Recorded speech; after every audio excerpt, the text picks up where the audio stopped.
Ka Sarkar Jylla katmu ban Myntri kamno ya ka phase 3 jong ka Greater Shillong Water Supply Scheme kapla sa teng laslem. Dangshen ka hima mau plang kala IT ka no objection certificate sya ka Tnat PHE na kabentaki kamshna yeng ki Iadei ka phase 3.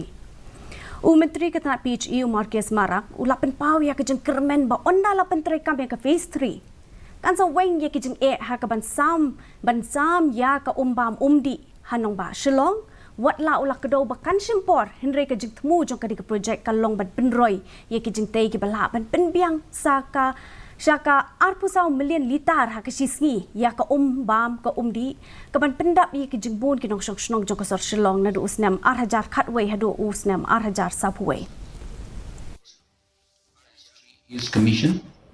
I think most of the issues in Shillong city will be addressed. It will take some time because there are different components of work which needs to be completed. Others are completing almost. So basically the pumping station has to be constructed there. So it will take some time.